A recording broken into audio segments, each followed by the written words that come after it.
안녕하십니까, 박사호입니다. 지금 보시는 화면은 아조프스탈의 벙커로 가는 통로입니다. 지하로 내려가는 계단이 굉장히 깁니다. 다 내려갔나 싶으면 또 다음 층이 있습니다. 내부는 어두워서 플래시를 비춰야 하는데 미로 같습니다. 길을 잃기도 쉽게 되어 있습니다. 여기서 교전을 했다가는 어디서 적이 튀어나올지 모릅니다. 마리오폴이 러시아군에 함락된 게 아니다. 아직도 저항하고 있으니 우크라이나 영역이라고 주장하고 있는 아조프 대대가 지금 하고 있는 거라고는 아조프스탈 안에 민간인을 내세우는 감성팔입니다. 아조프 대대가 텔레그램에 올린 이 영상에서 아조프 병사는 어린이에게 푸짐하게 밥을 담아가고 있다고 말합니다. 이 소녀는 휴대게임도 하고 싶지만 집에 돌아가고 싶다. 햇빛을 보고 싶다고 말합니다. 이 소녀는 일상에서 도브리젠, 굿데이라고 인사하는 평상으로 되돌아가고 싶다. 우리 모두는 귀가하고 싶다. 살아서 가고 싶다고 말합니다. 이 학부모는 지금까지 포성이 없었던 날이 하루도 없었다면서 아이가 화장실에 가는 것조차 무서워한다고 말했습니다. 또 식사를 한 뒤 차 한 잔 마신다는 게 얼마나 소중한 것인지 지금 와서는 상상할 수조차 없다고 말하는 이도 있습니다. 그러면서 우리에게 귀 기울여 달라, 제발 도와달라고 말합니다. 아조프 제철소 지하에는 1000명의 민간인이 있는 것으로 보도되고 있습니다. 아조프 대원들은 이들을 보호하고 있다고 주장하고 있습니다. 러시아 측은 민간인을 내보내라고 여러 차례 촉구했지만 아조프 대대는 보호하고 있는 것이란 말만 반복하고 있습니다. 상식적으로 보면 인질인데 소위 주류 매체들은 아조프 대대와 우크라이나의 내러티브만 앵무새처럼 전달하고 있습니다. 영국의 데일리 메일은 아조프스탈의 구조를 매우 자세하게 소개했습니다. 지상의 창고, 용광로, 발전소, 굴뚝 같은 구조물들은 공습으로부터 1차로 보호해주는 엄폐물 작용을 합니다. 냉전시대 핵 공격에 대비해 건설된 아조프스탈 지하의 방대한 터널과 벙커는 최대 4만 명을 수용할 수 있는 엄청난 시설입니다. 모두 지하 6층 구조로 미로 같은 계단과 터널로 이루어져 있습니다.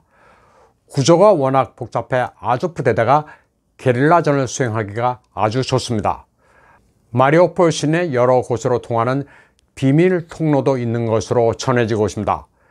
아조프스탈 지상에서 요리를 하기 위해 불을 지폈다가는 미사일이 날아오곤 했다고 증언하는 이도 있습니다. 전투기가 발사한 열 추적 미사일이 떨어지는 바람에 공포스러웠다고 말합니다. 아조프스탈 지하 화장실은 양동이를 사용해 비위생적이라 폭격을 무릅쓰고 지상에 나가 용변을 보기도 했다고 합니다. 러시아 측은 안에 있는 아조프 대대원이나 민간인이나 밖으로 나와 피신할 용의가 있으면 최대한 협조하겠다고 밝히고 있습니다. 한편 아조프스탈 안에는 캐나다 육군 중장 한 명도 있는 것 아니냐는 의혹도 일고 있습니다. 트레버 커듀란 이름의 이 장성은 우크라이나에 가서 러시아군과의 전투에 참여하고 있다는 소문이 돌았습니다. 전투에 참여한다고 했으니 키예프 같은 후방은 아니고 아조프스탈일 가능성이 제법 있습니다. 몇몇 미국 매체가 사실 확인을 위해 캐나다 정부에 트레버 장군의 인터뷰라도 주선해달라고 요청했습니다.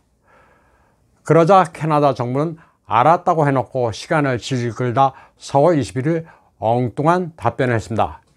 이미 4월 5일에 퇴역을 했다면서 그가 어디에 있는지는 모른다고 말했습니다. 마리오폴에서는 학교가 다시 문을 열었습니다. 오랜만에 등교한 어린이들은 즐거운 표정입니다.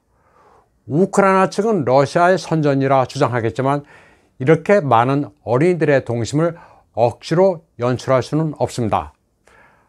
아조프에 잡혀 지하에 있는 어린이들과는 대조적입니다. 러시아 교육부는 가을 학기가 시작되는 9월 1일을 기해 각급 학교에 러시아 국가와 국기 개항으로 한 주를 시작하라고 지시했습니다. 러시아 교육부 장관 세르게이 크라브초프는 역사 교과를 현행보다 3살 낮춘 7살 때부터 필수 교과로 가르치기로 했다고 밝혔습니다. 또 우크라이나와 벨라루스를 역사를 공유하는 형제국가로 교육하기로 했다고 말했습니다. 우크라이나 분쟁 중에 앞으로 애국교육을 강화하겠다는 방침을 밝힌 겁니다. 러시아는 무엇보다도 애국심과 자랑스러운 역사, 문화유산을 강조하는 나라입니다. 우크라이나 국가안전국은 하리코프주에서 각종 무기와 장비를 빼돌려 러시아군에 넘기려 했던 이를 반역죄로 체포했다고 밝혔습니다. 적발돼 압수한 품목은 60대 전차 엔진, 26개 공대공 미사일, 화물트럭 10대 분량의 장갑차 부품 등 모두 2억 달러 규모였습니다. 최근 블라디미르 푸틴 대통령과 관련해 가장 화제가 된 것은 건강 문제입니다.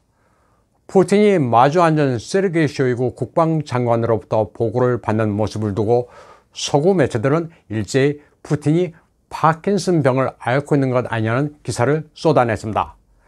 한쪽 손으로 테이블 모서리를 잡고 있는 모습과 왠지 불편하게 앉아있는 자세, 발로 바닥을 두들기는 동작에 주목했습니다. 또 얼굴과 목 부위가 부은 것 같다고 보도했습니다. 그런데 아마도 푸틴이 병 치료를 했으면 좋겠다는 희망사항에서 쓴 기사일 가능성도 높습니다. KGB 출신인 푸틴은 굉장히 노련하고 모든 제스처, 발언이 계산된 것으로 봐야 합니다. 사진과 같은 모습을 노출시키면 서구 매체들이 파킨슨병 기사를 쓸 것으로 예상했을 가능성이 높습니다. 무조건 러시아를 비방하려는 서구 매체에 대해 옛다, 파킨슨 기사나 쓰라고 연출했을 가능성이 있다고 봐야 합니다.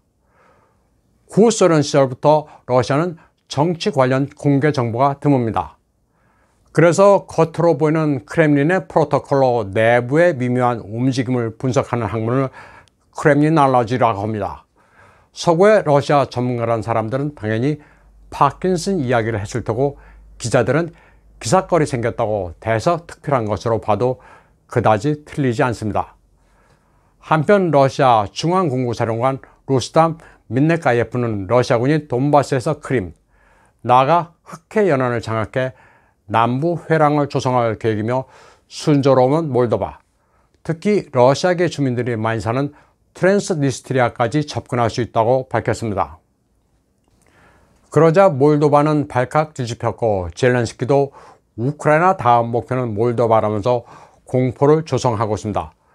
몰도바와 가까워진다고 발언했을 뿐인데 벌써부터 러시아 침공 가능성을 사방에서 흘리고 있습니다. 몰도바는 인구 260만의 작은 나라로 러시아계 주민이 30만 정도가 사는 트랜스니스트리아는 동쪽의 띠처럼 걸쳐있는 상당히 좁은 지역입니다. 러시아는 트랜스니스트리아 주민들에게 시민권을 부여하고 이곳의 협정에 따라 1,300명의 군대를 주둔시키고 있습니다.